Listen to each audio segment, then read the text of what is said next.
പ്രിയമുള്ളവരെ, നമ്മളുടെ പ്രിയപ്പെട്ട കുറ്റിക്കലച്ചനെ ആദ്യമായിട്ട് എന്നാണ് ഞാൻ കണ്ടത് എന്ന് ഞാനൊന്ന് ഓർക്കുകയായിരുന്നു. അത് 1978-ലാണ്.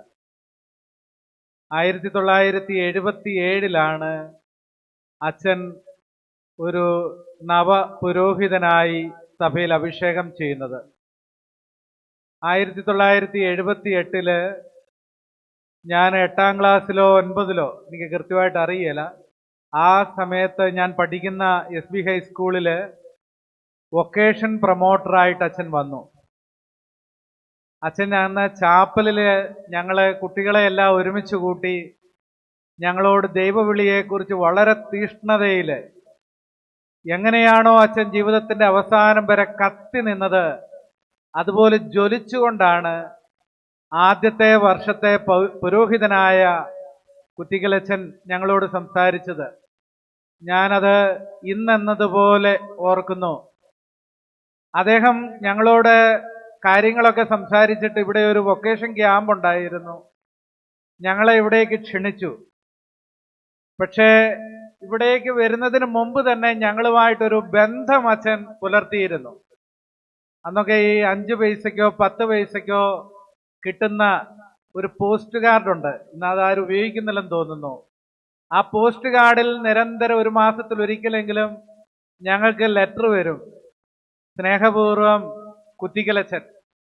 അങ്ങനെ നമ്മളിലെ ദൈവവിളിയെ ആദ്യമായിട്ട് കണ്ടറിഞ്ഞ് പരിപോഷിപ്പിച്ച, കത്തിച്ച ഒരു ബഹുമാനപ്പെട്ട വൈദികനെ പരിചയപ്പെട്ടതിൻ്റെ ആദ്യത്തെ ഓർമ്മയാണ് 1978 അതിനുശേഷം ദൈവത്തിൻ്റെ പദ്ധതി അനുസരിച്ച് എനിക്ക് MCBS ചേരാൻ പറ്റിയില്ല.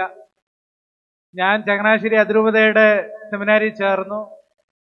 കോട്ടയം സെമിനാരിൽ അവിടെ പഠിച്ചുകൊണ്ടിരിക്കുമ്പോൾ കുറ്റിക്കലച്ചൻ അവിടെ പോസ്റ്റ് ഗ്രാജുവേഷൻ ചെയ്യാനായിട്ട് വന്നിരുന്നു. ബൈബിളിലാണ് അദ്ദേഹം പഠിക്കാനായിട്ട് അവിടെ വന്നത്.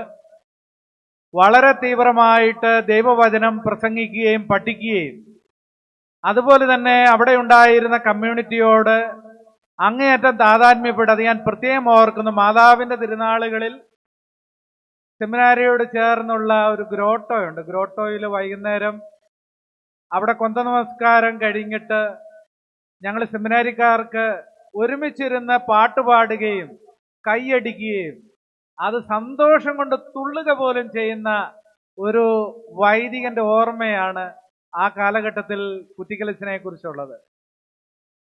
പിന്നീട് അദ്ദേഹത്തെ നമ്മൾ കാണുന്നത് ദൈവം അപരിമയമായ അവിടുത്തെ പദ്ധതിയിൽ കുറ്റിക്കലച്ചൻ വിചാരിക്കാത്ത രീതിയിലൂടെയൊക്കെ അദ്ദേഹത്തെ നടത്തുന്നതാണ് നമ്മൾ കാണുക. പിന്നീടുള്ള അദ്ദേഹത്തിൻ്റെ ജീവിതം ഞാൻ പറയാതെ നിങ്ങൾക്കറിയാം. അദ്ദേഹത്തിൽ നിന്നും അദ്ദേഹത്തോട് ബന്ധപ്പെട്ടവരിൽ നിന്നും ഈ അത്ഭുതകരമായിട്ടുള്ള വലിയ വരങ്ങൾ ദൈവം കൊടുത്തതിൻ്റെ ഏറ്റവും കാരണം അദ്ദേഹം തന്നെ വ്യക്തമാക്കിയിട്ടുണ്ട്. രാജസ്ഥാനില് അവിടെ ഒരു മ്യൂസിയം അല്ല, പക്ഷി നിരീക്ഷണ കേന്ദ്രത്തിൽ അദ്ദേഹം പോകുന്ന അവസരത്തിലാണ് അദ്ദേഹത്തിന് ഒരാശയമുണ്ടാകുന്നത്. സൈബീരിയൻ പക്ഷി നിരീക്ഷകരായിട്ടുള്ള ആളുകൾ എത്ര സാഹൂതം അവിടെ ഉണ്ടായിരുന്ന പക്ഷികളെ ശ്രദ്ധിക്കുകയും അതിൻ്റെ ജനറ്റിക്സ്, അതിൻ്റെ വംശത്തെ സംബന്ധിച്ചൊക്കെ അറിയുകയും അതുപോലെ തന്നെ അതിനെ പരിപാലിക്കുകയും അതിനെ പേര് ചൊല്ലി വിളിക്കുകയും സൂക്ഷിക്കുകയും ഒക്കെ ചെയ്യുന്നതാണ് നമ്മുടെ ബഹുമാനപ്പെട്ട കുറ്റിക്കലച്ചൻ അവിടെ കണ്ടത്.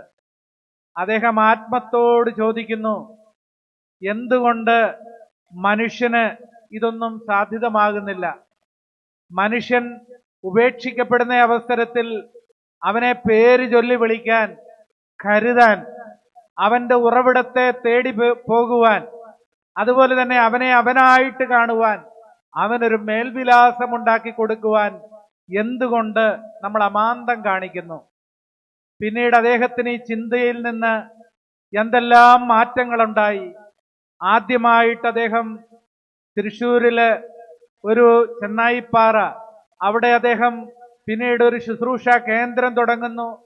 ഇന്ത്യയിൽ വിവിധ സ്ഥലങ്ങളിൽ ഈ ശുശ്രൂഷ കേന്ദ്രങ്ങൾ പിന്നീട് പലതായിട്ട് അത് വർദ്ധമാനമാകുമാറ് അത് വളരുന്നത് നമ്മൾ കാണുന്നു.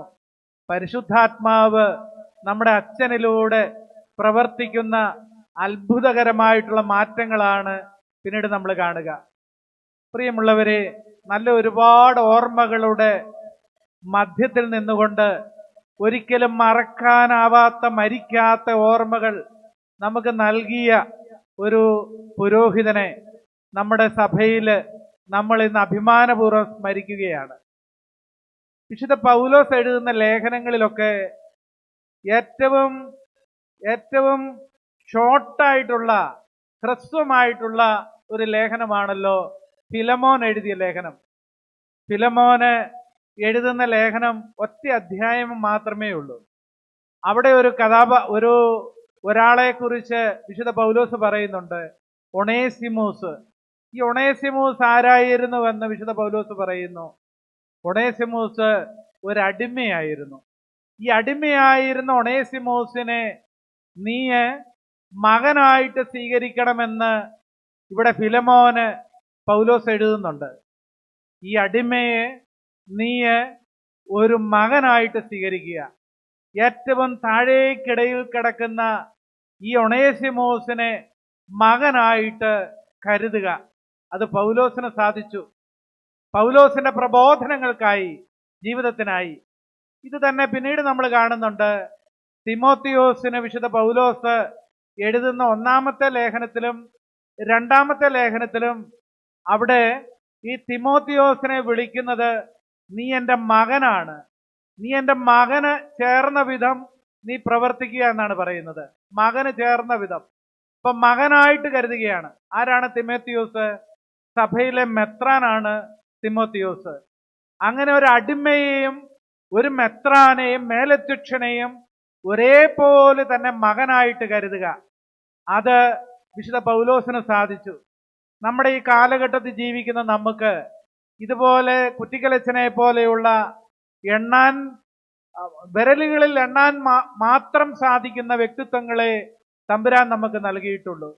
അത് ദൈവത്തിന്റെ ഛായാസാദൃശ്യങ്ങളായിട്ടുള്ള മനുഷ്യന്, മേൽവിലാസം നഷ്ടപ്പെട്ട മനുഷ്യന് മേൽവിലാസം ഉണ്ടാക്കി കൊടുക്കുക.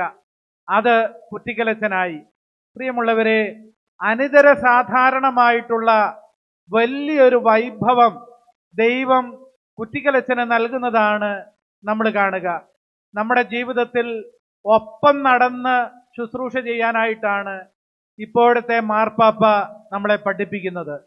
അതുകൊണ്ട് സിനഡാലിറ്റിയെ കുറിച്ച് ഉള്ള വിചിന്തനങ്ങളും അതിനെ സംബന്ധിച്ചുള്ള സിനഡും ഒക്കെ ഈ കാലഘട്ടത്തിൽ നടക്കുന്നതിൻ്റെ പ്രത്യേകതകൾ നമ്മൾ അറിയുന്നുണ്ട്. നമ്മൾ ഒരുമിച്ച് നടക്കണം. ഒരുമിച്ച് നടക്കുമ്പോൾ ആരെയൊക്കെ നമ്മൾ നന്നായിട്ട് കരുതണമെന്ന് മാർപ്പാപ്പ പഠിപ്പിക്കുന്നുണ്ട്. അങ്ങനെ നമ്മളെ ഈ പ്രബോധനങ്ങൾക്ക് മുൻപ് തന്നെ നമ്മളെ പഠിപ്പിച്ച വ്യക്തിയായിരുന്നു നമ്മളുടെ കുറ്റിക്കലച്ചൻ.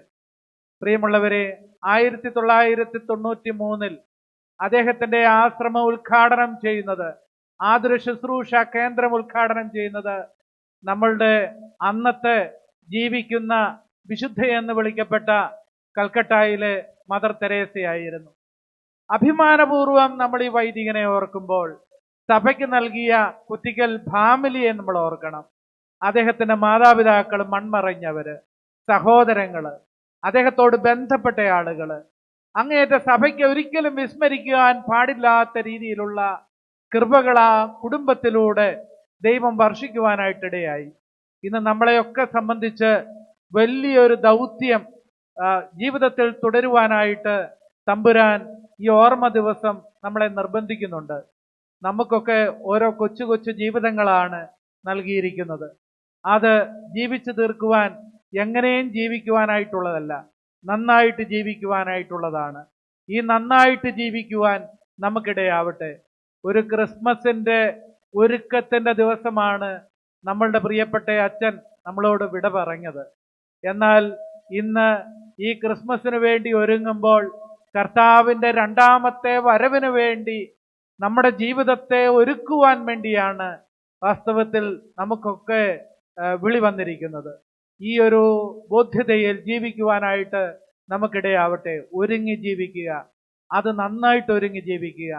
ചെറിയ കാര്യങ്ങളിൽ വിശ്വസ്തരായിരിക്കുന്നവരെ വലിയ കാര്യങ്ങളിൽ നിയമിച്ചാക്കുന്ന പരമകാരുണികനായ ദൈവം കുത്തിക്കച്ചനിലൂടെ നമുക്ക് നിരവധിയായ അനുഗ്രഹങ്ങൾ തരട്ടെ.